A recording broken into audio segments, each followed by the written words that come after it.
Hey guys, let's get more news about Warriors, but first, don't forget to subscribe to the channel and leave a like. Warriors make brutal but necessary call on young center. After an impressive first year that saw him just miss out on all-rookie team honors, this is not how a sophomore season was supposed to go for Trayce Jackson-Davis. After losing his starting spot and rotation role with Golden State, Jackson-Davis has officially been sent to the G League according to Dalton Johnson of NBC Sports Bay Area. It is expected to only be a short-term move from the Warriors, with Jackson-Davis set to play in Santa Cruz's matchup with the Mexico City Capitans at Chase Center on Sunday. The 25-year-old is then set to rejoin Golden State, who play the second of a 7-game homestand against the Portland Trail Blazers on Monday. Jackson-Davis started in 37 of Golden State's first 46 games this season, but has since lost his rotation role to impressive rookie center Quinton Post and reliable veteran Kevin Looney. Steve Kerr has also gone predominantly small since the trade for Jimmy Butler, having started veteran forward Draymond Green as a small ball 5. As a result, Jackson-Davis has appeared in just 6 of the team's last 17 games, almost all exclusively coming in garbage time. He hasn't played more than 15 minutes in a game since January 22 against the Sacramento Kings.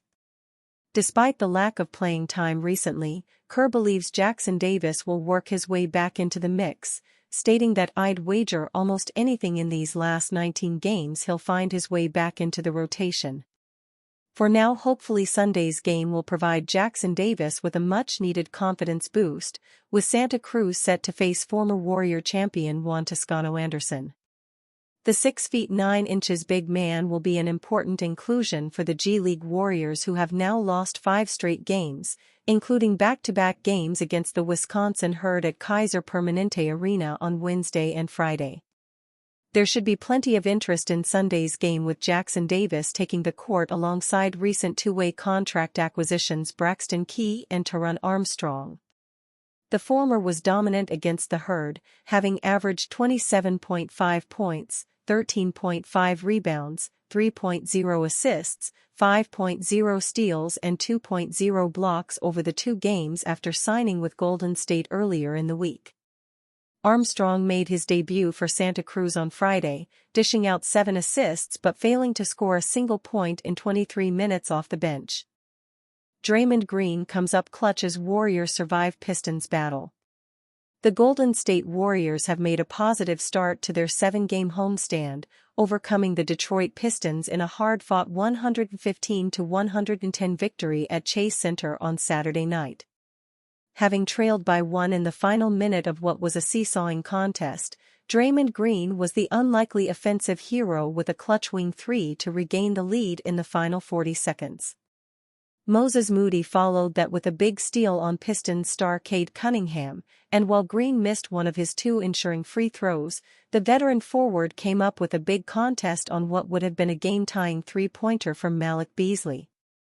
Golden State made the best possible start, forcing an early Detroit timeout with 9 straight points to start the game.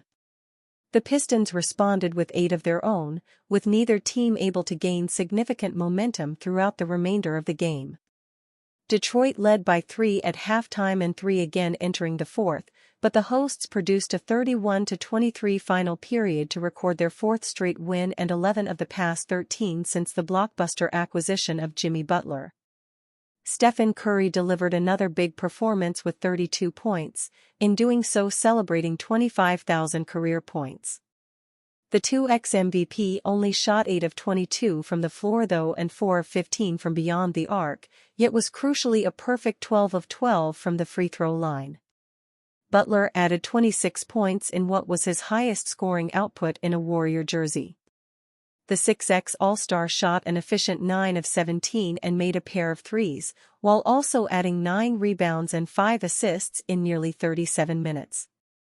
Green also did a bit of everything with 12 points, 9 rebounds, 7 assists and 3 steals, but it was the late 3 that everyone will remember which lifts Golden State to a 36-28 record and ensures they remain in the top 6 of the Western Conference standings.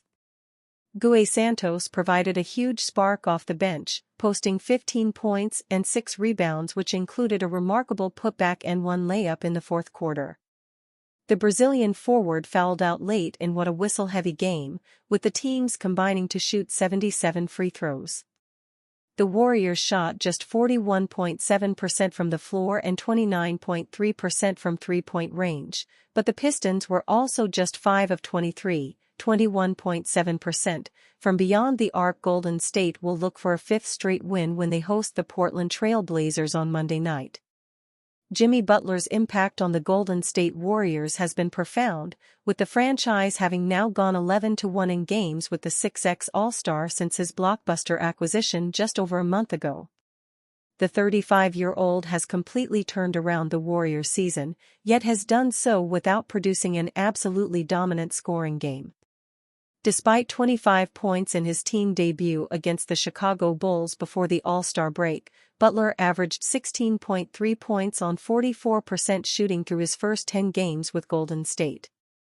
But in a big positive for the Warriors as they fight for playoff position, their newest star might be starting to ramp things up following a couple of underwhelming scoring performances. Butler tied his Warrior high with 25 points, including 10 of 10 free throw shooting in a 2-point win over the Brooklyn Nets on Thursday, before breaking that with 26 points on 7 of 13 shooting along with 9 rebounds and 5 assists in Saturday's win over the Detroit Pistons. A 15-point third quarter demonstrated Butler's ability to take over, and were perhaps the first signs that he's starting to round into his best form. They were clearly the sentiments of Steve Kerr after the game, with the head coach noting Butler's ability to thrive in a playoff-type environment. "Playoff Jimmy is a real thing, and in some ways that felt like a playoff game," Kerr said. "The physicality, and it was kind of a rock fight, frankly. And guys like Jimmy really thrive in these type of games." Butler only had 2 points in the fourth quarter, but they came at a crucial time as he isolated on Tobias Harris and nailed a mid-range jump shot to give Golden State the lead in the final 80 seconds. After Detroit regained a 2-point advantage, it was Butler who found Draymond Green for the pivotal right-wing three with 35 seconds left. Perhaps the biggest element over the last 2 games has been Butler's three-point shooting, having gone 3 of 5 after starting his Warrior career. 2 of 20 from beyond the arc. Higher volume three-point shooting has been a major aspect to playoff Jimmy in recent years, with the veteran forward averaging at least 3.5 attempts per game in each of the last 3 postseasons, up from around 2 attempts during the regular season. Steve Kerr makes new Jonathan Kuminga injury announcement. The Golden State Warriors are hosting the Detroit Pistons on Saturday night. The Warriors have been on a tear since acquiring Jimmy Butler, winning their last 3 in a row and propelling to the 2nd seed in the Pacific standings. However, they have been without a key player for the last 12 games due to a sprained ankle. While many fans have been patiently waiting for the return of their young forward, Jonathan Kuminga, the head coach of the Warriors, Steve Kerr, has provided an update on Kuminga's health status ahead of the Saturday night game. "He scrimmaged just now, he looked good," said Kerr. "Conditioning is getting there. He's feeling positive, and that's a good sign. He's had a couple good days in a row, so we'll keep going, should be soon, and we're excited to get him back." In the last 12 games, the Warriors have been able to go 10-2, but the 2 games they lost could have been wins if they had Kuminga on the active list. In the 32 games he has played this season, he has averaged 16.8 points, 5 rebounds, and 2.2 assists on 46/35/64 shooting splits. Fans will be expecting a return to the court for their young forward sooner rather than later, with the latest update from Steve Kerr. And you, fan? What do you think about Jonathan Kuminga's situation? Write to us in the comments.